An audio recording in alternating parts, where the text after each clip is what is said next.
Hello guys and welcome back again to fitness square. मैं आपका भाई श्रीपद वापस से आपका एक न्यू वीडियो में स्वागत करता हूँ। तो इस वीडियो में अपन बेसिकली बात करने वाले सप्लीमेंटेशन के ऊपर एंड वो लेना चाहिए या नहीं लेना चाहिए, उसको कितने स्कूप्स में लेना चाहिए या फिर उसके कोई साइड इफेक्ट्स है या नहीं, जो कि सबसे बड़ा मिथ कह लो वो एक है। और कौन कौन सी सप्लीमेंटेशन की आपकी ज़रूरत है, मतलब जितने भी सप्लीमेंटेशन आता है वो भले ही कुछ भी हो, टेस्टोस्टेरोन बूस्टर हो, विटामिन हो या फिर और भी बहुत सारे अमीनो एसिड्स के फॉर्म रहते हैं, एलर्जिन वगैरह वगैरह, तो उन सारी चीज़ों की ज़रूरत है या नहीं। इन सारी छोटी मोटी चीज़ों के ऊपर अपन बेसिक में देखेंगे। मतलब मैं मेरे पर्सपेक्टिव से आपको बताऊंगा कि इतने साल का जो भी एक्सपीरियंस रहा है मेरा वर्कआउट का, नेचुरल फिटनेस का, तो उसमें सप्लीमेंटेशन का कितना रोल है। मतलब आपने जो डे टू डे लाइफ है, मतलब आप कॉलेज जा रहे हो या फिर आपका वर्किंग प्रोफेशन है, ऑफिस वगैरह जा रहे हो, तो उसमें आपका कितना रोल प्ले करता है ये सप्लीमेंटेशन, तो उसके ऊपर अपन बात करेंगे। तो सबसे पहले अगर बात करें सबसे इम्पोर्टेंट सप्लीमेंट की, तो that is our whey protein. तो यहाँ पे मैंने जितने भी वे प्रोटीन के बॉक्सेस रखे हैं, स्टार्टिंग फ्रॉम वहाँ पे अवतार से लेकर मसल टेक नाइट्रो तक, जितने भी फॉर्म्स है वो सारे आइसोलेटेड फॉर्म्स है, वे प्रोटीन आइसोलेट। तो उसमें भी तीन फॉर्म है डेफिनेटली, जो है अपना आइसोलेट, कॉन्सेंट्रेट एंड हाइड्रोलेट। तो मैं उसके बेसिक में नहीं जाऊँगा कि मैं बेसिकली क्या है, सिर्फ इतनी बात बता दूँ कि अपना जो आइसोलेट है वो सबसे ज़्यादा कॉन्सेंट्रेटेड फॉर्म रहता है, उसमें परसेंटेज ऑफ वे सबसे ज़्यादा रहता है, दैट इज फ्रॉम 75 to 90%। और बाकी सब में जो हाइड्रोलाइज एंड कॉन्सेंट्रेट है उसमें 50-60% वेरी होगा, 50 to 75%। तो बेसिकली जो अपना वे प्रोटीन है, तो उसमें अगर आप देखोगे, जब मैंने जस्ट शुरुआत करी थी या फिर आप जब शुरुआत करोगे या फिर कोई भी बंदा शुरुआत करेगा अपना फिटनेस का, धीरे धीरे मसल्स को एक्टिव रखना स्टार्ट करेगा, तो उस टाइम पे उसको एज सच वे प्रोटीन की कोई ज़रूरत नहीं है। क्यों?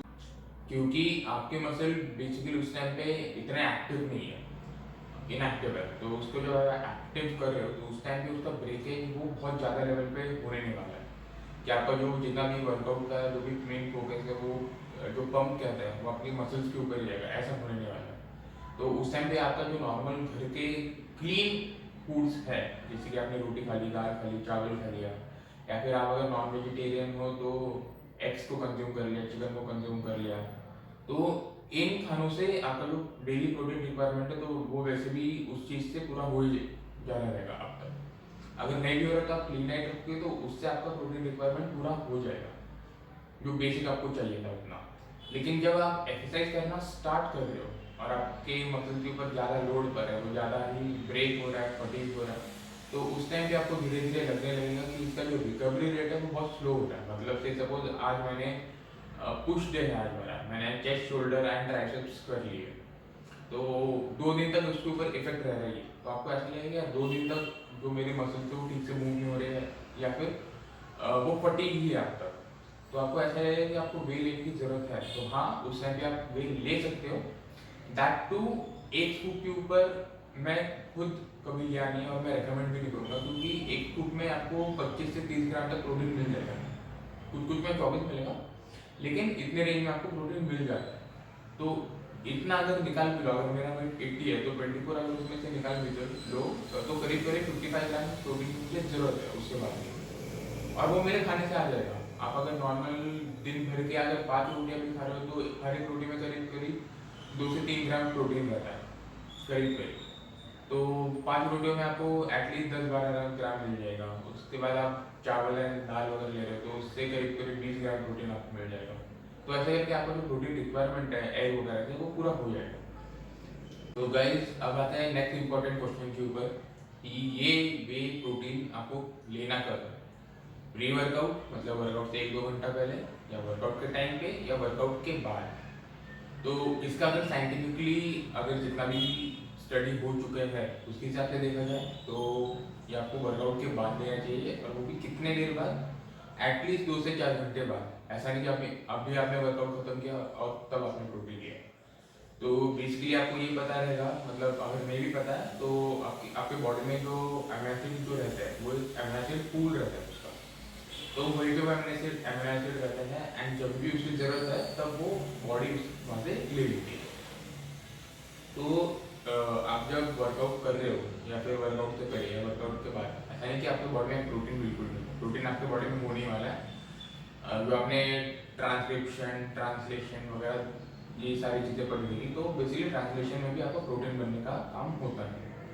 तो अगर आप ये देखोगे कि वर्कआउट के बाद उसको 2-4 घंटे में लेने के पीछे लॉजिक क्या है, तो बेसिकली वर्कआउट के बाद आपके बॉडी को नीड किस चीज़ की है, दैट इज एनर्जी की, क्योंकि आप बेसिकली आपकी जो कैलोरीज है उसको बर्न कर रहे हो वर्कआउट के टाइम पे, तो आपकी बॉडी में वैसे भी एनर्जी कम है।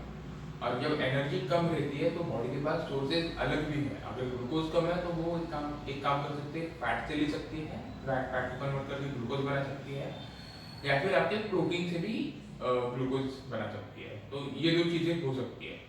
तो उस टाइम पे बेसिकली वर्कआउट के इमीडिएटली अगर आप देखोगे कि आपको क्या लेना चाहिए, तो बेसिकली आप उसको कार्बोहाइड्रेट का सप्लीमेंटेशन दो।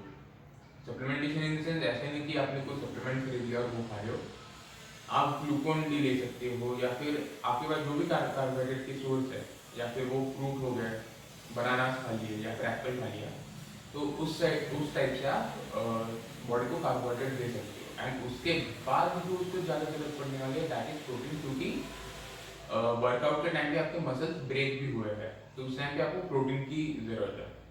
तो ये जितने भी स्टडीज हो चुका है, ये डॉक्टर के वीडियो में बहुत अच्छे से उन्होंने कवर किया है, उसका लिंक मैं डिस्क्रिप्शन में दे दूंगा, आप उनको भी जाके चेक कर सकते हो।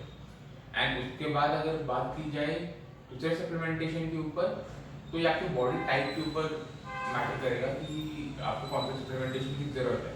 अगर मैं मेरी बात करूँ तो मेरे बॉडी में विटामिन डी एंड B12 की कमी थी, तो इसलिए मैंने, आप वहाँ पे देख सकते हो कॉर्नर पे, मसल ब्लेज का जो मल्टीवाइटामिन है वो लिया। और बेसिकली मैं यहाँ पे किसी भी ब्रांड को प्रमोट नहीं कर रहा हूँ, तो मैंने उसको इसलिए कंज्यूम किया क्योंकि डी एंड B12 मेरे में कम था, विटामिन डी एंड B12। तो उससे कितना फर्क पड़ा नहीं पड़ा, आपको लोग कहेंगे कि विटामिन लेने से ये सारे चेंजेस बॉडी में जो होते हैं उसको रिकवरी में हेल्प मिलती है, आपकी बॉडी स्ट्रेस फ्री होती है वगैरह वगैरह। बट एक्सेस में मेरी बात करूँ तो मेरी बॉडी में इतना भी विटामिन कम नहीं था कि मुझे कोई सिम्टम्स दिख रहे थे वो विटामिन की कमी के कारण। इसलिए जब मैंने वो विटामिन के टैबलेट्स लिए, एक्सेस मेरे को बॉडी में कोई चेंजेस दिखे नहीं है। तो ये आपके ऊपर डिपेंड करता है उसको लेना है या नहीं लेना है। डेफिनेटली अगर वो ऑथेंटिक या फिर ऑथराइज्ड सप्लीमेंटेशन का बॉक्स है तो उससे आपका जो विटामिन लेवल है वो कम ज़्यादा हो जाएगा, या फिर कोई भी सप्लीमेंटेशन आप ले रहे हो उसका लेवल बढ़ेगा उस सप्लीमेंटेशन के कारण। उसके अलावा जो सबसे इम्पोर्टेंट सप्लीमेंटेशन या फिर मोस्ट स्टडीड सप्लीमेंटेशन है दैट इज क्रिएटिन। तो मैंने ये जो आप मसल टेक का नाइट्रोटेक वे है, ये मैंने इसीलिए चूज किया क्योंकि उसमें क्रिएटिन है। एंड क्रिएटिन अगर मोटे मोटे शब्दों में बोला जाए तो क्रिएटिन आपके रिकवरी रेट को फास्ट करता है, दैट्स इट। रिकवरी रेट को भी फास्ट करता है, उसके अलावा आपका जो स्ट्रेंथ लिफ्टिंग कैपेसिटी रहती है, strength lifting in the sense weight lifting capacity रहती है, वो बढ़ा देती है। तो ये उसका मोटे मोटे तौर के ऊपर काम है, तो इसलिए मैंने उसको चूज किया। And definitely it is very effective, क्योंकि मैंने जब देखा 1 महीने बाद, 1.5 महीने बाद, तो मेरा जो वेट जो मैं उठा रहा था उसमें मैंने इंक्रीज देखा। उसके अलावा और एक इम्पॉर्टेंट सप्लीमेंटेशन आता है that is for fat loss, जो है अपना एल कार्निटिन। तो मैंने एल कार्निटिन की शुरुआत करीब 1 महीने पहले चालू की, उसके पहले बिल्कुल भी शुरुआत नहीं की। और ऐसी बात नहीं है कि उसके पहले मेरा फैट लॉस नहीं होता था, उसके पहले भी होता था और अभी वो लेने के बाद भी हो रहा है। बट एज सच फ्रैंकली कहूँ तो कोई नोटिसेबल चेंज नहीं है उस फैट लॉस में एल कार्निटिन के कारण। डेफिनेटली लोग कहते हैं कि 1 महीने में, और बहुत सारे फिटनेस एंथुसियास्ट जो है जिनके यूट्यूब चैनल है वो ये कहते हैं कि एल कार्निटिन से 1 महीने में कोई मेजर डिफरेंस नहीं मिलने वाला आपको, उसके लिए आपको लॉन्ग टर्म उसका यूज करना पड़ेगा, जैसे कि 2 महीना, 3 महीना, 4 महीना। तो एक्सेस मैंने 1 महीना यूज किया, तो मुझे एक्सेस अभी तक कोई मेजर डिफरेंस दिखा नहीं है अपने फैट लॉस में। एंड उसके अलावा जो दूसरे जितने भी सप्लीमेंटेशन है, वो भले टेस्टोस्टेरोन बूस्टर हो गया या फिर जो different kind of amino acids रहते हैं एल कार्निटिन वगैरह, या फिर प्री वर्कआउट जो बहुत सारे लोग लेते हैं, तो उसके बारे में ज़्यादा कुछ नहीं कह सकता एक्सेप्ट प्री वर्कआउट जो है उसको मैंने बस कुछ दिनों तक ही यूज़ किया है। एंड उसका जो साइड इफेक्ट मुझे देखने मिला है दैट इज बेसिकली इचिंग। आपको खुजली बहुत हो रही है, आपके हाथ के ऊपर खुजली हो जाएगी, आपकी गर्दन के आसपास खुजली हो जाएगी, तो इन सारी चीज़ों के कारण मैंने उसको छोड़ दिया है। एंड बेसिकली स्लीप का एक्सेस मुझे कोई डिफरेंस लगा नहीं कि नींद कम आती है या फिर बहुत लेट आती है। तो बस ये कुछ चीज़ों के कारण मैंने प्री वर्कआउट को छोड़ दिया था, लिया नहीं। एंड उसके अलावा जितने भी सप्लीमेंटेशन हैं उसकी आपकी ज़रूरत नहीं है। इवन इसमें भी आपको विटामिन एंड आपका जो एल कार्निटिन है उसकी भी ज़रूरत नहीं है। आप बेसिकली अगर वे प्रोटीन भी ले रहे हो, आपके डेली की रिक्वायरमेंट पूरी कर रहे हो राइस से एंड वे प्रोटीन का एक हाथ स्कूप लेके, तो that is enough for you. अगर आप नॉर्मली ऑफिस गोइंग एम्प्लॉय हो या फिर आप कॉलेज जा रहे हो और आपका कोई बॉडी बिल्डिंग जैसा कोई गोल नहीं है, फिटनेस में आपका ऐसा कुछ इनकम लेने का ऐसा कुछ गोल नहीं है, तो आप वे प्रोटीन से आपका पूरा काम चला सकते हो। तो ये बेसिकली मैंने मेरे एक्सपीरियंस भी कहा है, हम यूट्यूब के ऊपर जितने भी बातें सुनी है उसको भी इसमें थोड़ा बहुत आपको बताया है। तो होप सो ये आपके लिए इंफॉर्मेटिव रहेगा। एंड जो जिन लोगों ने वर्कआउट स्टार्ट कर दिया है, एटलीस्ट घर पे स्टार्ट कर दिया है, तो वो डेफिनेटली वे प्रोटीन ट्राई कर सकते हैं। एंड आपका अगर बजट का इशू है तो जो ये बिग मसल का आता है प्रीमियम गोल्ड वे, वो आपको चीपेस्ट पड़ेगा। उसके बाद आफ्टर एंड वेस्टेड वो आपको करीब करीब 3500 से 4000 तक आ जाएगा। प्लस आपका सिग्नेचर ये HF का, वो भी आपको उसी रेट में आएगा 3500 टू 4000। बस आपको एक्सपेंसिव थोड़ा ये लग सकता है क्योंकि ये 5000 के आसपास जा सकता है। तो ये मोटा मोटा तौर पे आपका वे प्रोटीन एंड बाकी सप्लीमेंटेशन के बारे में था।